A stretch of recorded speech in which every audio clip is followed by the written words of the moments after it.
Es el 1 de junio del año 1974. Tras el golpe militar, el país vive momentos de gran tensión. En el frontis de la Escuela de Derecho de la Universidad de Chile, una joven militante del MIR espera nerviosa una cita clandestina con Patricio Rivas, uno de los máximos líderes del movimiento. Sin embargo, algo anda mal. Sí, el otro vehículo ya está en posición. Furtivamente, un grupo de agentes del Servicio de Inteligencia de la Fuerza Aérea CIFA vigila el sector. Previamente, han capturado a la joven, obligándola a tenderle una trampa a Rivas, conocido en el MIR como Gaspar. ¿Qué pasa? ¿Caíste? El frío saludo y el tenso rostro de la mujer bastaron para que Rivas se percatara de la gravedad de la situación. Sí, ok, el auto está en posición. Ahí va el maricón.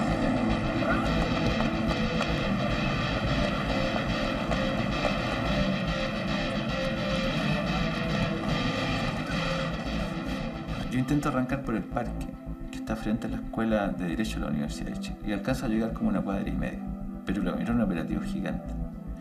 E intento arrancar con la persona que me entregó. Se me atraviesa una camioneta, además que tenía gente que me venía siguiendo, y me reducen. Rápidamente aparece un tipo que grita: quítenle el cianuro. Quítenle el cianuro. A mí me llamó la atención porque eso implicaba que ellos sabían que algunos voluntariamente, de los cuadros de la dirección del MIR, voluntariamente habían decidido andar con cianuro. O sea, antes que te mataran brutalmente, por lo menos producir un último acto de resistencia frente a ese hecho. Y me suben a un vehículo. Ahí yo me doy cuenta que hay otros operativos en paralelo. Empeñados en desarticular totalmente al MIR, los agentes de la CIFA planean ahora la detención de Sergio Santos y María Marchi.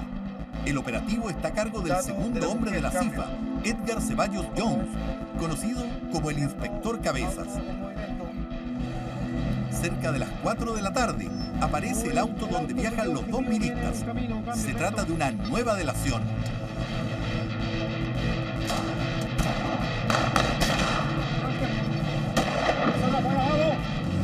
Vamos a persecución del móvil Peugeot 404, cambio. Aquí estamos muertos, dije yo. Y bajamos por Copiapó contra el tránsito. Edgar Ceballos, digamos, se baja, nos persigue, digamos, a pie, él corriendo, disparándonos. Y cuando, digamos, yo enfilo el auto hacia Copiapó, hacia la estación central, ya, es que, digamos, uno de los balazos me da en el hombro. A mi orden, para el fuego, cambio. ¡Fuego, mierda! Y ahí, digamos, bueno, yo pierdo el control del vehículo, qué sé yo. Inmediatamente nos bajan, qué sé yo, nos esposan y nos venden. ¡Alto el fuego! ¡Sálela! ¡Sálela! ¡Baja la automera! ¡Sálela! ¡Baja, mierda! ¡Baja la automera! ¡Baja! ¡Baja la automera! ¡Apuerta! ¡Ya, dentro, mierda! ¡Entra! ¡Entra, dentro! ¡Entro! ¡Vamos, mierda! ¡Nos vamos! Pasemos a retirar el lugar. Vamos en retirada, cambio. Espere que pasemos, cambio.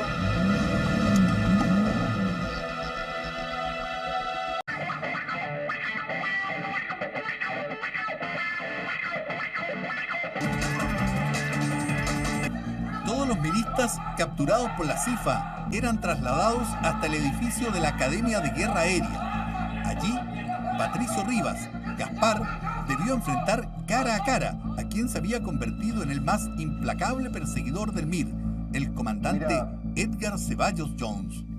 Las cosas para ti son relativamente sencillas. Me saca la esposa y la venda, y veo por primera vez sentado frente a mí a Ceballos, que tiene una reflexión como, en mi opinión, muy ensayada. Entonces dice con extraordinaria fluidez y relajo: mira, aquí las cosas son sencillas. Si respondes lo que yo quiero saber, no pasa nada. Y si no, seguramente va a haber que apremiarte. El eufemismo de apremiarte se refería claramente a la tortura. ¿Y si me niego? Entonces, en ese caso, amigo mío, no sé, pues no nos quedaría otro camino que apretarte un poquito más, pues, güey. nosotros sabemos quién eres tú. Nosotros sabíamos que había un tipo que se llamaba Ceballos. Había un tipo que se llamaba Ceballos. Y en un momento él me dice Gaspar. Me dice, tú eres Gaspar. Y yo, casi al azar, pero yo me acordaba del nombre Ceballos, porque lo asociaba a otra cosa. Le digo, tú eres Ceballos. Y eso lo desconcierta mucho a él. Y tú eres Ceballos.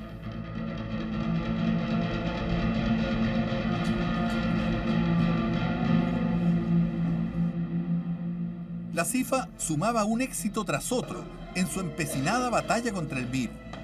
A medida que pasaba el tiempo, los subterráneos del Haga se iban repletando de prisioneros.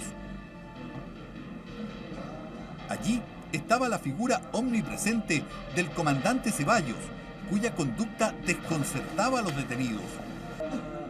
De pronto, Ceballos era un hombre frío y pragmático, que recurría al diálogo para conseguir información.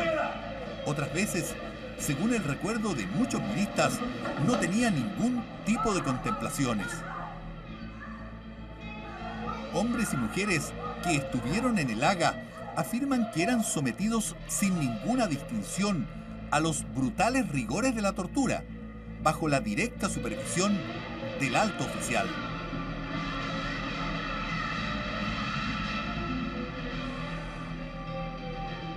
Ya, sáquenme este hueón de acá. Patricio Rivas, al igual que el resto, fue víctima de rebuscadas técnicas, como el temido pau de arara, un sistema brasileño de apremios que consistía en colgar de las manos y los pies al detenido a un palo horizontal, provocándole insoportables dolores.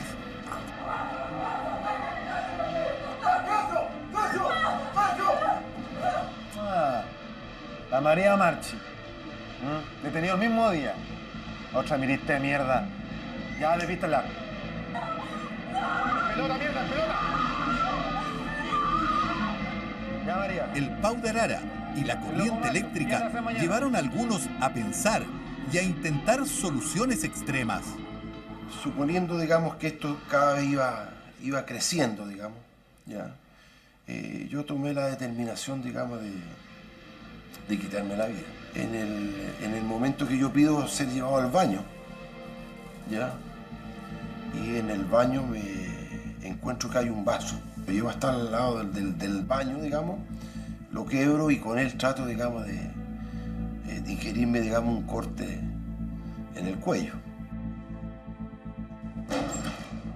Ya, cabrito, se nos acabó el recreo. ¿Quiénes son ustedes? ¿Qué hacen acá? Señora, por favor, circule. Por favor, esto es un hospital. El paciente todavía está en recuperación. Este es un extremista, se da la Por vuelta. favor, no pueden. El intento de suicidio de Sergio Santos provocó, según él mismo lo recuerda, la furia de Ceballos. Internado de urgencia en el hospital de la FACH, donde le salvaron la vida, la convalecencia del mirista fue bruscamente interrumpida. Eran los primeros días del mes de octubre del 74. En medio de la dura persecución de la CIFA contra el MIR, hubo un hecho que hasta hoy provoca profundas controversias.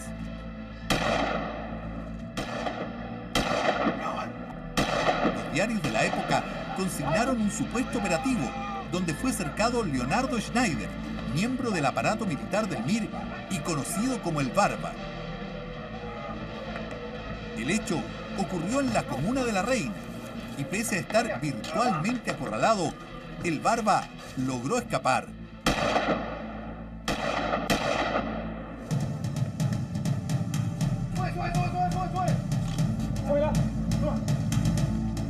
Una vez a salvo, Schneider se comunicó telefónicamente con su camarada y amiga Liliana Mason.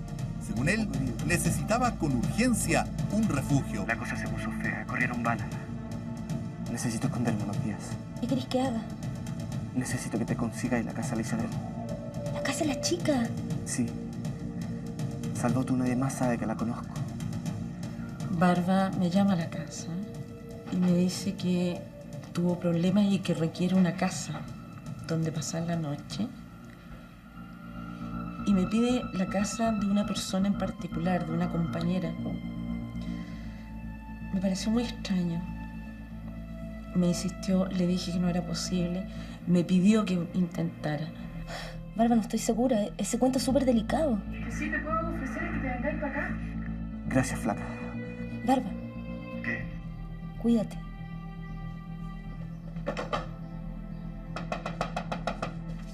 Esa misma noche, el Barba Schneider llegó hasta la casa de Liliana Mason, quien se encontraba junto a sus padres, también colaboradores del MIR. Alguien entregó la casa a la reina. ¿Quién? ¿Qué está diciendo? No sé detalles. ¿No lo han seguido? No, nadie. Estoy seguro. Nos cuenta, porque en realidad fue a mi padre, mi madre, mi hermano, que había habido un enfrentamiento en la reina. Él venía con la ropa empolvada, con magulladuras, con rasguños. Yo estaba parado por la ventana mirando hacia afuera. Vi llegar un auto. Liliana Mason estaba profundamente preocupada, ya que era muy amiga del Barba y también de Lili, su mujer, quienes acababan de tener una hija. Aproveché esa oportunidad para salir corriendo por detrás.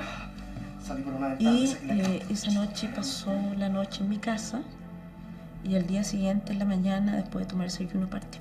Y hacia finales de octubre se me pide participar, digamos, en el asilo de Lili. La relación entre el Barba y los Mason era muy estrecha, al punto que desde la clandestinidad, Schneider le solicitó que coordinaran la operación que permitiría el asilo de su mujer y de su hija. Junto a la madre de Lili, planificaron todos los detalles para ingresar a la Embajada de Venezuela, que se encontraba bajo estricta vigilancia de los militares.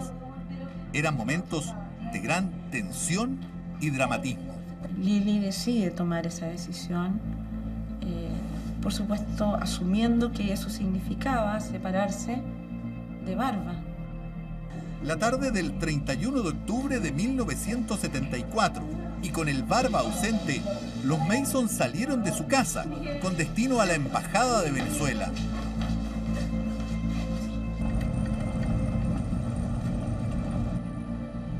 La operación para asilar a Lili y a la niña tuvo éxito. Sin embargo, al regresar a casa, se percataron que sus movimientos no habían pasado inadvertidos. Tía, parece que nos vienen siguiendo. Estaban en la mira de la CIFA. Sentimos de que nos estaban siguiendo, tuvimos algo, había algo raro.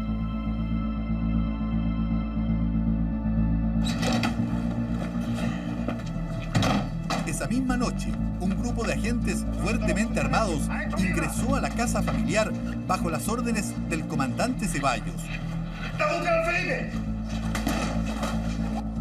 ¡Levántate, mierda! ¡Levántate! ¡Mi hijo! ¡Joder! ¡Mi hija! ¡Levántate! ¡Rápido! ¿Dónde está mi hija? ¡Rápido! Mi hijo, ¿dónde está?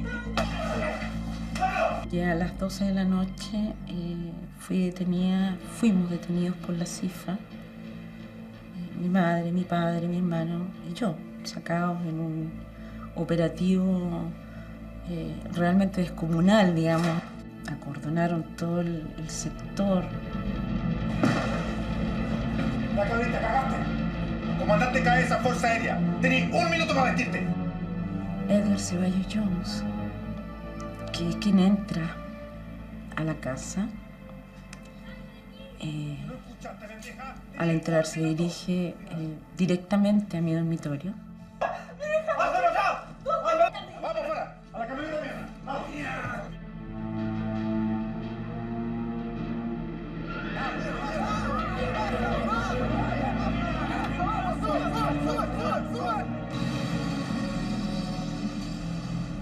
Al llegar al Haga, Liliana Mason se enfrentó con una sorpresa que aumentó sus miedos e incertidumbre.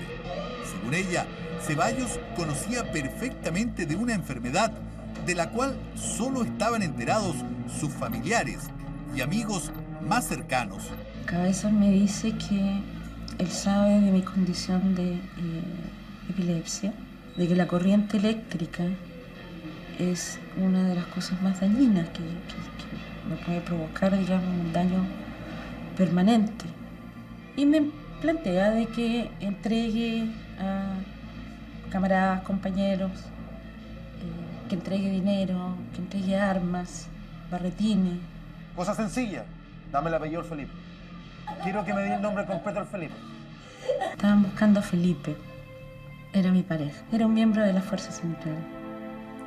Liliana Mason recuerda que la corriente y el Pau de Arara fueron la respuesta ante su silencio. Asegura que debido al celoso sistema de seguridad imperante en el MIR, ni siquiera ella conocía el nombre real de Felipe, pese a ser su pareja afectiva. Pocos días después, en medio de su cautiverio, Liliana escuchó casualmente, a través de la radio de uno de los guardias, una noticia devastadora. Un boletín de última hora señalaba que Felipe había muerto en un enfrentamiento con los efectivos de la CIFA.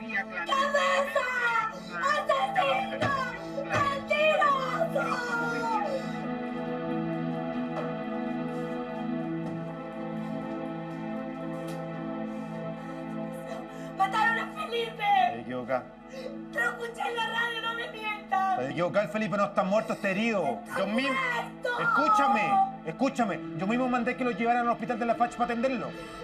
Me dicen, no lo hemos asesinado, está en el hospital de la FACH. Y me ofrece entonces un pacto. De que yo le haga retratos hablados de los camaradas y él me prueba que Felipe está vivo. Yo acepto. Le propongo un trato. Tú me ayudas a dibujar a tus compañeros, hacemos los retratos hablados y yo te llevo a ver al Felipe al hospital. Te llevamos, ¿no? Ahí dibujamos. ¿Sí? ¿Segura?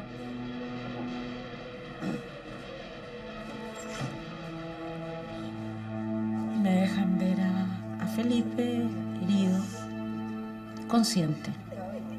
Tenía numerosas balas en el cuerpo. Ceballos le hace un comentario a Felipe acerca de mi resistencia, digamos, a colaborar. Y me lleva de vuelta a la FACH. Ya, suficiente. Ya, suficiente, mujer. Ya, tranquila, mía. Ya, ahora te toca cumplir tu parte del trato. Vamos. Ya, mujer, tranquila, por favor. Me dice Liliana. Mazo, M-A-S-O-N. Cabrita, ya comprobaste que el Felipe, tu novio, estaba vivo, ¿no? ¿Estamos de acuerdo, no? ¿Estamos de acuerdo o no? ¿Cómo? Sí. No te escucho, weón. ¡Sí! Ya, Parvex, claro. ¿Cómo es Parvex? ¿Cómo es Parvex, mierda? ¿Cómo es? Ricardo, ¿cómo es? Vamos. Es rubio. ¿Cómo? ¡Es rubio! Ya, altura, ¿cuánto mide? 1,70. 1,70. 7. Ojos. Verde. Tez. Blanco. Ya, oiga, mírame. Mírame. Ya, pues bueno. ¿Tenemos al Felipe o no tenemos al Felipe? Vamos a buscar al Felipe. ¿Querés que Nos fue muy mal con los retratos, ¿no? No nos fue posible hacer un retrato, digamos. Cuestión por la cual, digamos, se me llevó de vuelta a la capilla, porque no coincidía lo que yo había dicho antes con los retratos. En fin. El castigo no tardó en venir. Ceballos se sentía engañado por Liliana, quien intencionalmente había entregado datos y señas confusas que hacían imposible un reconocimiento efectivo de los miristas buscados por la CIFA.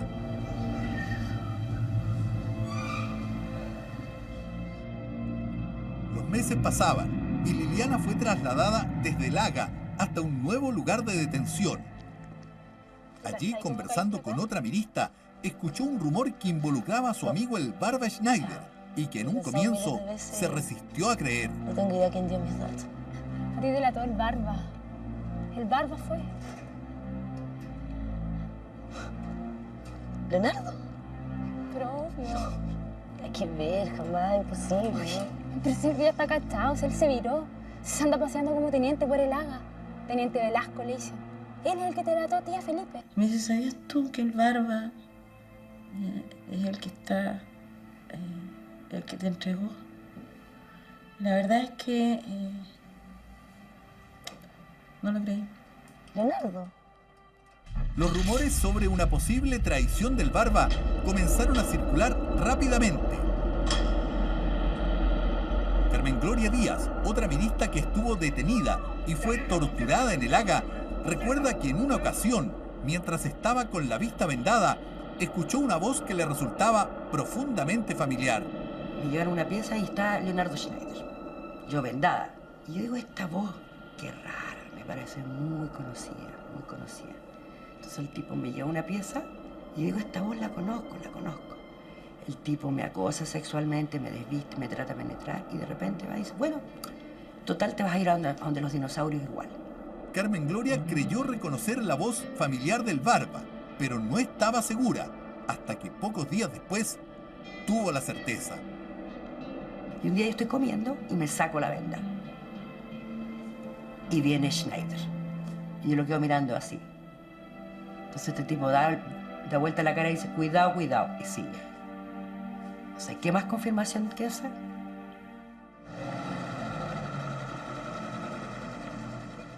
En los subterráneos del Haga, Patricio Rivas, Gaspar, logró mantener un furtivo diálogo con otro prisionero de nombre Alexis.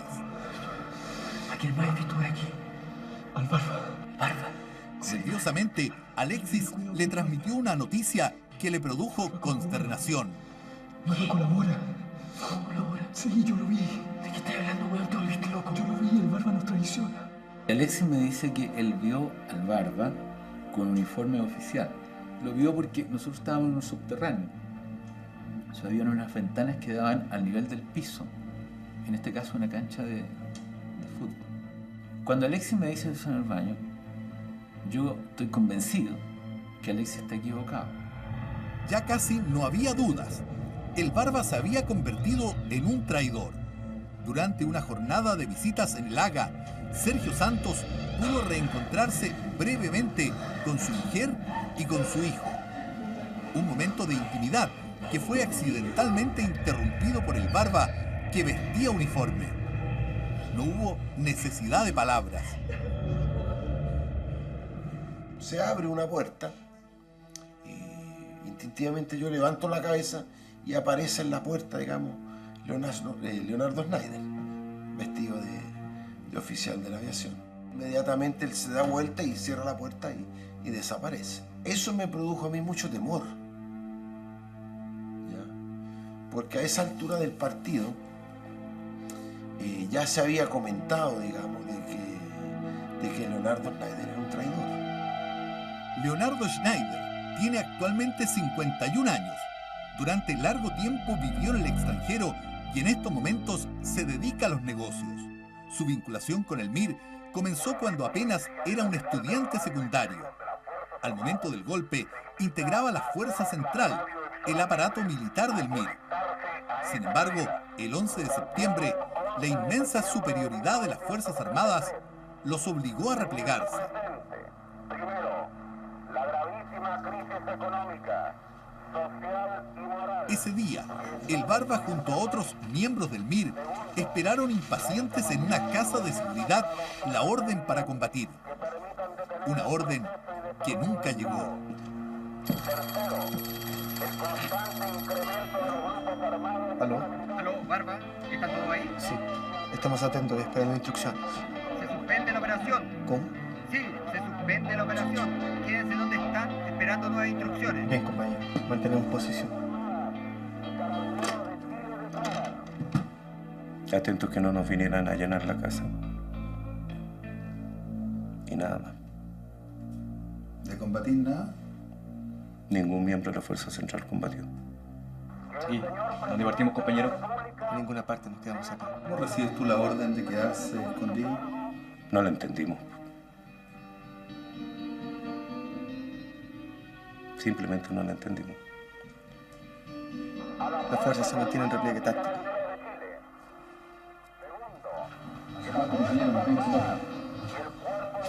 ¿Cómo es el ambiente en esa casa, en ese lugar donde están ustedes? ¿Qué se conversa en ese minuto?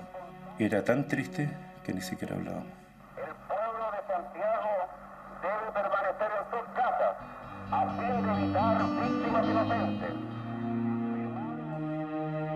Pese a que no combatieron, el Barba y su gente recibieron otra orden: recuperar las armas que habían ocultado en distintos barretines. Ahí, compañero. ¿Lo encontraste?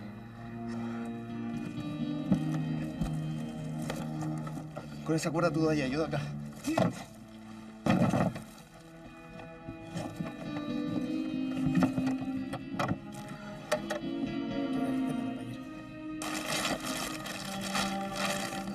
sé si sirvan todavía, compañero. Tenemos que limpiarlas, están llenas de grasa. Las armas estaban engrasadas con grasa de mantenimiento. Y por tanto las 50 armas largas tampoco estuvieron operativas el día del golpe. ¿Y eso no se podía limpiar? ¿No? Sí, pero eso lleva un tiempo. O sea, ese día, aunque hubieran querido, ni siquiera tenían las armas a disposición. Así es. Y esas armas eran todas las armas que el MIR tenía. Y no había más. Quizás cuantificarlo, ¿se pudiera cuantificarlo, Barba? Algo menos de 50 armas largas. Y ese es el golpe. El MIR tenía con capacidad de operación real, gente que pasó instrucción de manera más o menos sólida, alrededor de las 150 hombres. No creo que más. Octubre del año 73. Las Fuerzas Armadas prácticamente habían aplastado cualquier foco de resistencia. Muchos militantes de izquierda habían sido detenidos y enviados a campos de concentración. Otros, como el Barba, se movían en las sombras. Mira, yo pienso que ha pasado un mes. Sin embargo, el cumpleaños de su padre lo hizo salir de la clandestinidad. Acompañado de su hermano y de Aquiles, otro mirista, concurrieron a una discreta celebración familiar. Este asunto viene mal. Los padres del Barba eran ayudistas del MIR y esa tarde, junto a los jóvenes, conversaron básicamente de la situación que atravesaba el país. Esperar la reacción del pueblo. Todos parecían abrumados, particularmente el Barba, quien, según su testimonio, se resistía a mantener una actitud pasiva.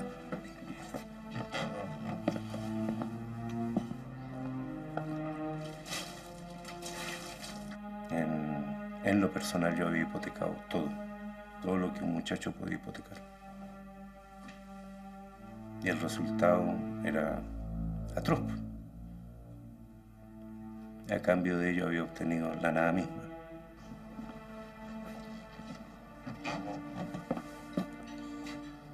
Puta que está jodida la cosa. ¿Y qué vamos a hacer? Aguantar y prepararnos, Aquiles. Dejar listos los fierros y alistada a la gente. En algún momento tendremos que responder. Una vecina escucharía casualmente una conversación entre el Barba y Aquiles. Un hecho que cambiaría sus vidas para siempre.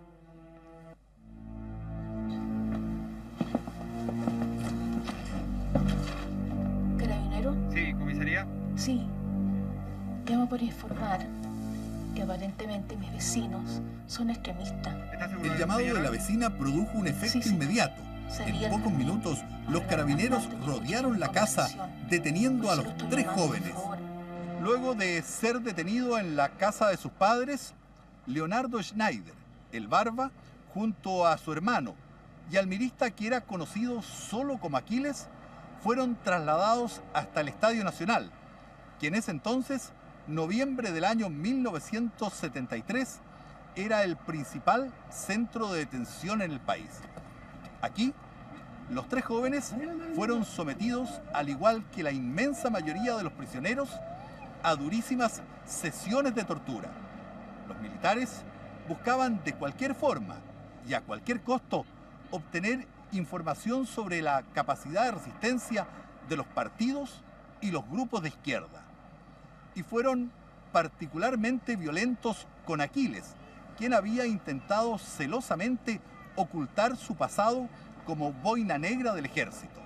Sin embargo, lamentablemente para él, fue descubierto, reconocido y delatado por un antiguo subalterno. Qué pena encontrarte acá. Así es la vida. Así es la vida. A partir de ese momento, los militares no tuvieron ninguna compasión con él y verdaderamente se ensañaron con el excomando que se había convertido en mirista.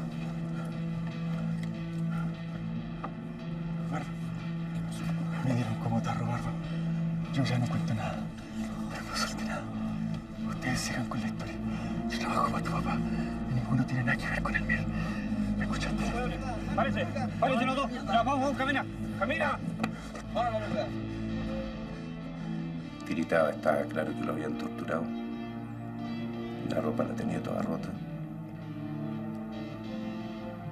Y nos dice de que nos mantengamos en la historia nomás. Después del Estadio Nacional, el Barba fue enviado a la cárcel pública y un par de meses después, aparentemente sin pruebas en su contra, recuperó la libertad. Más tranquilo, intentó rehacer algo de su vida normal. Por esos días, Lili, su mujer, presentaba un avanzado estado de gravidez. Era el primer hijo, pero en la pareja surgían serios conflictos. Lili quería salir del país. El Barba, permanecer en Chile. Mientras más pienso en todo esto, yo creo que esto va para largo. La rep está muy dura, oye. Han caído muchos compañeros. Pero alguien tiene que resistir. Pero mi amor, si yo no te discuto eso. Los cementerios están llenos de héroes. No hay que perder la esperanza, hija. Esta cosa hay que organizarla desde afuera. Lo que existía era que no nos podíamos asilar, que nosotros teníamos que seguir activos, que teníamos que combatir. Y realmente lo único que hacíamos era concurrir a determinados puntos de contacto a objeto de informarnos mutuamente de lo que había ocurrido, el traspaso de algunos fondos para sobrevivir. Y eso. La historia es confusa, pero según el Barba, los primeros días de octubre del año 74 concurrió a visitar a sus padres. Sin embargo, al llegar a la casa, descubrió que estos habían sido detenidos.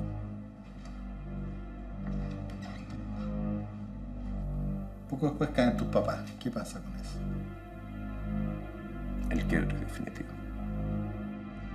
En medio del temor y la confusión, el Barba señala que descubrió una nota dejada por el comandante Ceballos, en la que lo combinaba a comunicarse con él.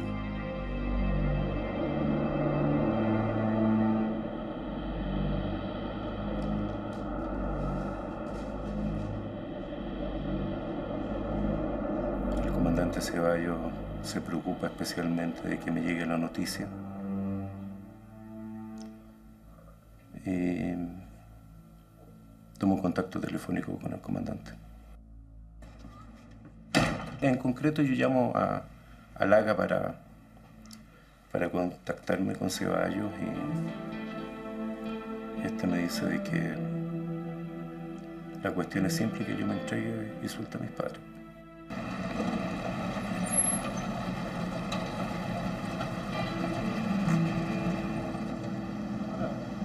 Y yo llego a ese punto de contacto armado y él estaba solo en un auto.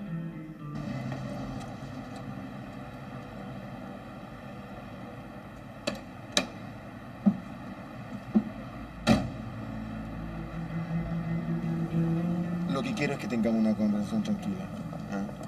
Y me dice que para que estemos tranquilos los dos nos desarmemos. Me refiero sin fierros. Entonces los dos sacamos nuestras Browning, que eran de igual modelo. La dejamos en el asiento de atrás. Y ahí me dice que no me haga el payaso, que también saque la granada que andaba trayendo.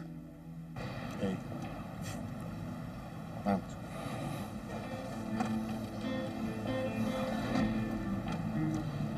¿Llevabas una granada? Sí, por cierto. ¿Comprendiste el mensaje que te envié la otra vez? Muy bien. ¿Cómo están mis padres? Bien, yo también. Lo que sí quiero es que comprendan una cosa. Yo no soy ningún nazi. Tus padres cayeron y están presos por lo que ellos hicieron. No tiene nada que ver conmigo. La DINA es otra cosa. Nosotros no somos la DINA. ¿Qué quieres? Lo que planteé era llegar a un acuerdo. Era un excelente hombre de negocio. Te devuelvo a tus viejos, nadie sabe que tú viniste a hablar conmigo. Entregamos unas pocas cosas. Y caí en el juego de Ceballos, que era un tipo muy habilidoso. La cosa se está poniendo complicada. Y quiero que comprendas que yo no quiero la aniquilación del Mir. Solo quiero desarmar su capacidad operativamente. ¿Sigues? O entrega las armas, se rinden, o la aniquilación es total. Quiero que me ayude a evitar una masacre. El asunto no es fácil, necesito pensarlo. Bueno, piensa, tómate tu tiempo. ¿Ah? Pero esto no es una oferta de tiempo ilimitado. Y ahí incurro en un gravísimo error. Por soberbia, creí que podía manipular yo a Ceballos. Me pareció un tipo simplón que yo podía entrarlo a manipular. Es decir, entregar algunas cuestiones irrelevantes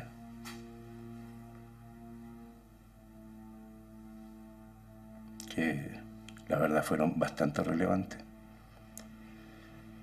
Ganar tiempo, sacar a mis padres, sacar información. La verdad me aparté de la realidad, yo creo. Y fue una volada, pero terrible. El Barba se despidió de Ceballos, pero al día siguiente volvieron a reunirse. Allí, Schneider le dio el sí al hombre de la CIFA.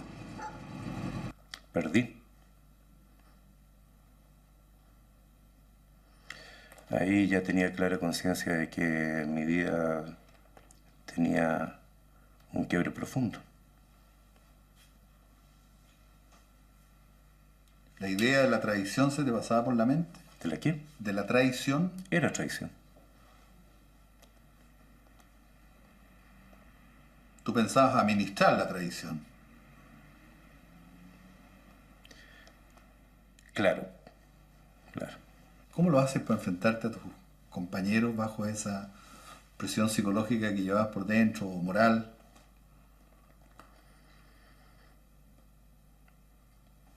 No sé cómo lo enfrenté. Y lo peor fue cuando tuve que empezar a concretar lo que me pedían. Mira, aquí lo importante es que hay que reagrupar la fuerza y tener acceso rápido al armamento pesado. Hay que tenerlo listo. Pero Barba, no puedes mandar a mover los barretines que no están bajo tu supervisión directa. Lo importante es que hay que tener capacidad operativa de la fuerza. Eso es lo único que tenemos que asegurar. Pero no cuando está en juego la seguridad de los compañeros. Estoy de acuerdo. Ya son demasiadas caídas. Ok.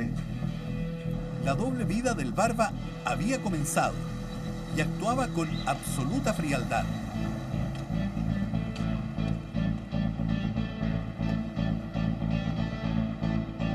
En ese momento, nadie del MIR ni siquiera sospechó que cada uno de sus movimientos o planes podían llegar directamente a oídos de la CIFA.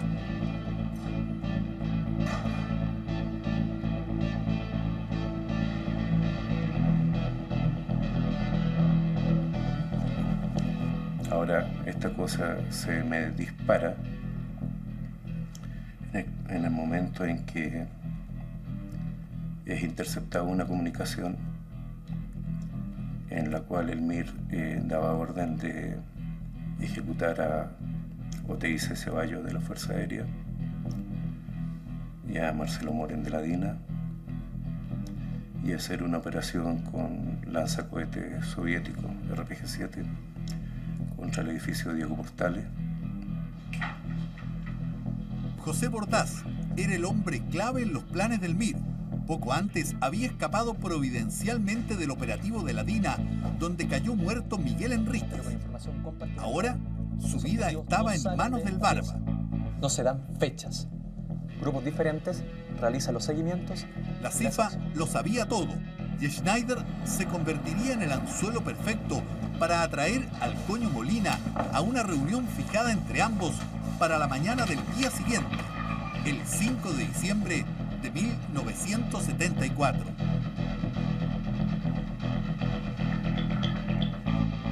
Yo quedo a cargo de las comunicaciones de la operación. ¿Tú dónde estabas físicamente en ese momento?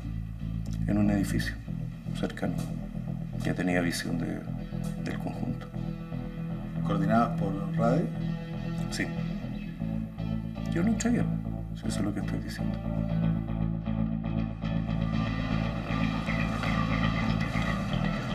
Atento, que viene el Coño Molina. Atento, que viene el Coño Molina. El Coño, por medida de seguridad, entra al punto de manera diferente a lo que habíamos acordado Y al final lo que resulta es que el soldado era soldado, un peladito, que iba atrás de Wally y se colocaba nervioso y manda un balazo. Y Wally manda otro en dirección al auto y el coño es herido.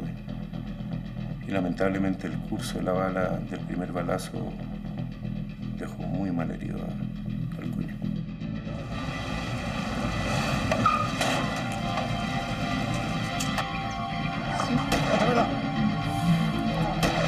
¡Cúbreme!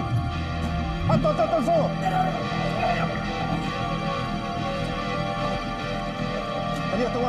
Producto de las heridas recibidas durante la balacera, el Coño Molina falleció posteriormente en el hospital de la FACH, donde incluso algunos piensan que pudo haber sido torturado por los agentes de la CIFA. Una cosa era colaborar para salvar a mis padres, que yo sabía que mi viejo está en una situación cuasi terminal, y otra muy diferente, que la traición y delación en llevar a la muerte de algún compañero. Y ya estabas metido ya. ¿No hay marcha atrás en ese minuto?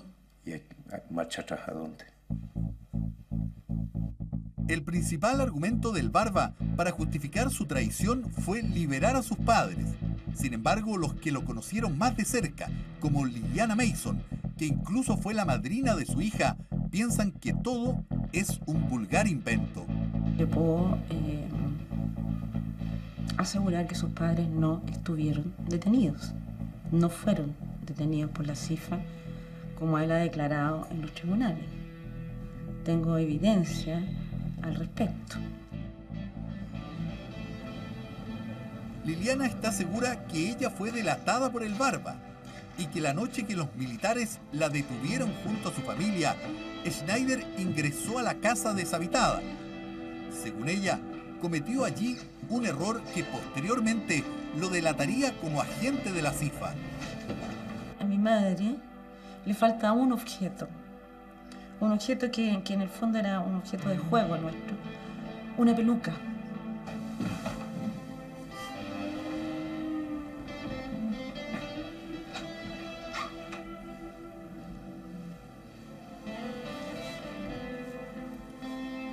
Una peluca que mi madre logra identificar cuando ve la foto de la detención de Felipe y de Ignacio Puelma. Es la peluca que porta Barba. Lo que a mí me deja muy en claro es que Barba estuvo en mi casa, en el allanamiento de mi casa. Con esa misma peluca, el Barba intentó pasar inadvertido durante la captura de Felipe. Sin embargo, se topó casualmente con Ignacio Puelma, otro milista que observaba disimuladamente. Pese a la peluca, Puelma lo reconoció y el Barba lo detuvo de inmediato.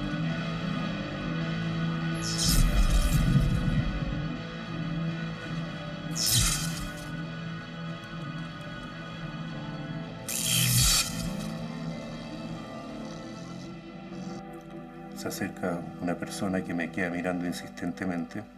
Yo lo reconozco. Yo estoy seguro que él sí me reconoce. Y lo detengo. Hay una foto que aparece en la prensa donde tú apareces portando un arma y deteniendo a una persona. Es él. ¿Es en la misma foto? Sí. Según Liliana, el Barba mintió todo el tiempo. Incluso aquella noche cuando la llamó angustiado pidiéndole ayuda luego de una supuesta balacera con la CIFA. Liliana, escúchame bien. Estoy metido en una cagada bien grande. Me arranqué una ratonera. De acuerdo a Liliana, el enfrentamiento fue un montaje para dejar al Barba como un héroe y permitirle el acceso a mayor información dentro del mismo. Necesito esconderme unos días. Justamente esa noche, Schneider trató infructuosamente de averiguar con ella la dirección de una casa de seguridad. Barba no es un colaborador. Barba es un traidor. Y más que un traidor, Barba es un individuo que en un momento determinado opta por incorporarse al aparato represivo de la Fuerza Aérea. En este recinto, ubicado en plena comuna de Las Condes, funciona la Academia de Guerra de la Fuerza Aérea. Aquí se preparan para asumir labores de alto mando los mejores oficiales de la institución. Sin embargo, poco después del 11 de septiembre de 1973, este no solo fue un centro de formación, sino que además se transformó en un centro de torturas. Bajo el mando del coronel Horacio Oteiza y secundado por el temido oficial Edgar Ceballos Jones, se instaló aquí el cuartel general de la CIFA, Servicio de Inteligencia de la Fuerza Aérea, cuya misión principal era desarticular el movimiento de izquierda revolucionario MIR. Pero los lúgubres subterráneos y pasillos del Haga no solo fueron escenario de apremios ilegítimos, sino también de la traición de quien había sido un destacado mirista. Varios prisioneros vieron en su interior a Leonardo Schneider. Con sorpresa y temor, comprobaron que el Barba caminaba libremente, vestía uniforme y portaba armas, y que era conocido como el teniente Juan Pablo Velasco. Y vi al Barba y lo escuché cuando él venía con un comunicador radial diciendo: en este momento estamos sacando un punto, estamos sacando fotografías del punto de Aguiló y está a punto de caer. Y él daba órdenes. O sea, yo lo vi entrar a la pieza de Oteiza, o sea, él tenía plena libertad. Según Carmen Gloria, el Barba no solo daba órdenes dentro de la Academia de Guerra Aérea, sino que también participaba activamente en las torturas e incluso en las violaciones. Y 3 tipos me desvisten y me violan. No tengo idea quiénes fueron, ¿no? En eso llega Leonardo Schneider y dice: bueno, ¿qué está pasando? Y me entra a la sesión de tortura. Este tipo tiene un rol muy activo. Dirigiendo el interrogatorio, se moría la risa, me hicieron el Pau de Arara, ¿no? Donde te meten electricidad por la vagina, te tienen amarrada, te tapan la boca para que no se escuche horas. Y el tipo dirigía el interrogatorio y la gozaba, o sea, no era un papel menor. No solamente delataba a personas, sino que también participaba en las detenciones, vestía uniforme muchas veces de la Fuerza Aérea, comía con los casinos con ellos, utilizaba armamento de ellos. Por lo tanto, de ser un simple colaborador, definitivamente es un agente.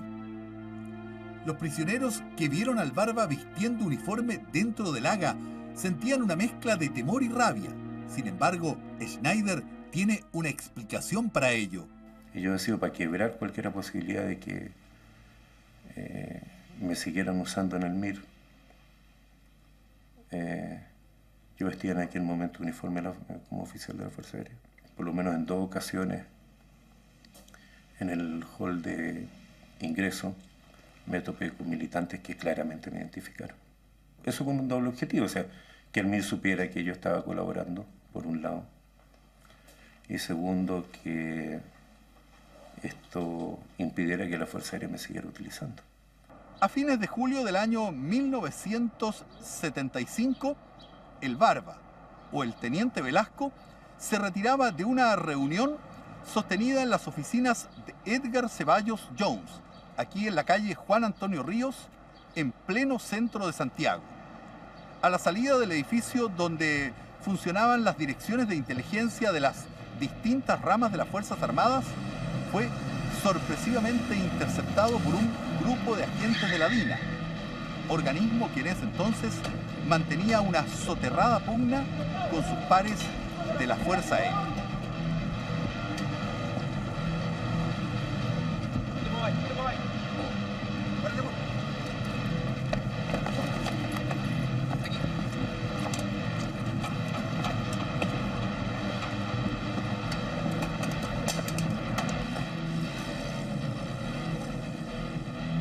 La supuesta tranquilidad que el Barba se había forjado sobre la base de la delación sufriría un brusco cambio.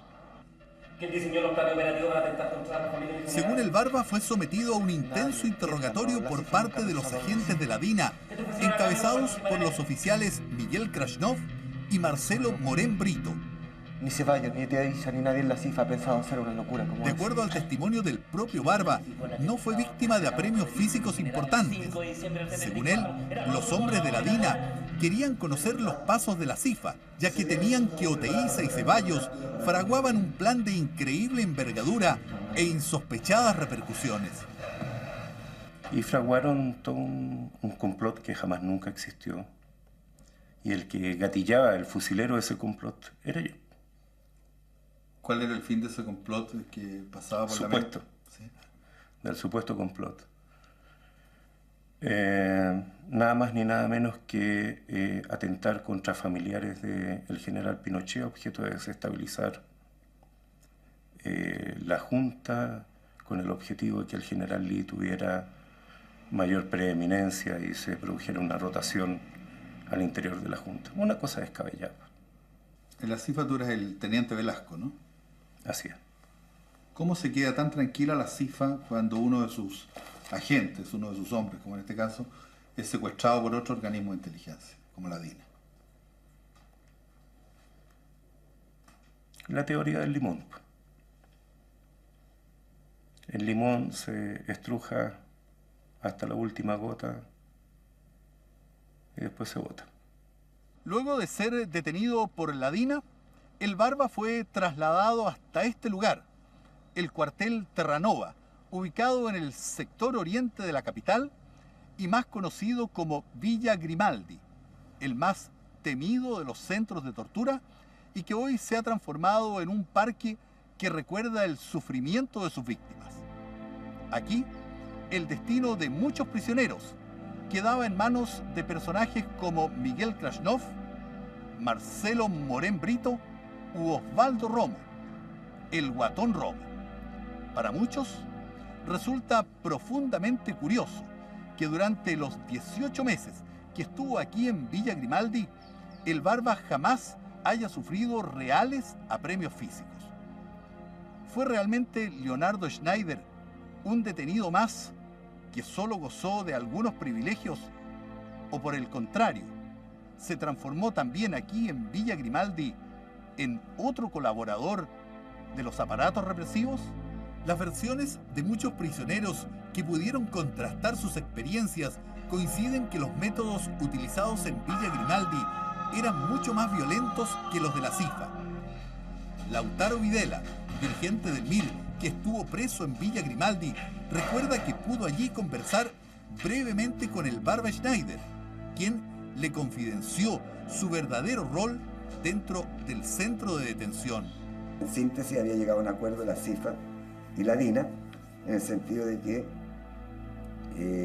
Schneider pasaba a colaborar a la DINA y no podía preguntársele ni interrogársele sobre los temas asociados al servicio de inteligencia de la FAS. Muchos se pueden preguntar, Barba, y también se ha dicho en algunos medios de comunicación, que tú tal vez no fuiste solo un detenido, sino además un colaborador dentro de Villa Grimaldi. ¿Qué puedes decir al respecto? Malintención, torpeza, mentira. Barba fue detenido por la DINA, producto de una guerra intestina entre la DINA y la CIFA. Por lo tanto, Barba, Osvaldo Romo u otros no tienen ninguna diferencia. ¿Torturaste, Barba? Jamás.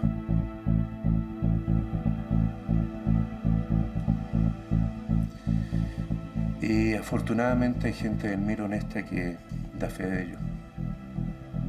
Y hay otros que han levantado una imagen de combatientes a costa mía. Quienes me torturaron fueron Leonardo Schneider y Emilio Irribarra, ex militantes del MIR que trabajaban en ese momento para la DINA. Una noche el suboficial de guardia me lleva una taza de té, no había comido ya hacía varios días, y el suboficial de guardia se pone detrás mío y me dice que me levante la venda porque hay gente que me quiere saludar. Y quienes estaban allí sin vendas, sin amarras de ningún tipo, eran Schneider e Irribarren. Y al conversar un poco con él reconocí las voces como las dos personas que me habían torturado en la segunda vez.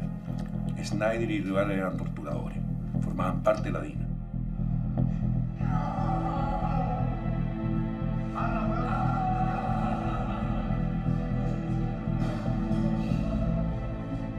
¿Viste asesinar gente en Grimaldi? Escuché. A los hermanos de Dagoberto Pérez. ¿Krasnov estaba ahí? Sí. Han pasado. Muchos prisioneros murieron.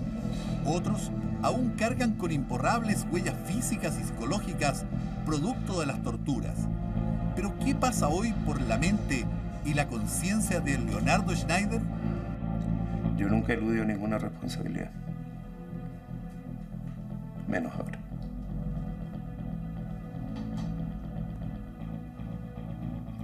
Tampoco me considero víctima de las circunstancias. Sí me considero responsable de mi estupidez. ¿Qué otro grado? ¿Tienes miedo, Barba? No, nunca lo tuve. Normalmente la gente muere una sola vez, así que no. Luego de salir de Villa Grimaldi, Leonardo Schneider intentó sepultar su pasado y abandonó el país con destino a Israel. Allí permaneció durante más de 10 años. Volvió silenciosamente a Chile. Sin embargo, el proceso judicial vigente por torturas en el Haga lo obliga hoy a enfrentar una sórdida y oscura etapa de su vida. Y muchos se preguntan, ¿quién fue realmente Leonardo Schneider?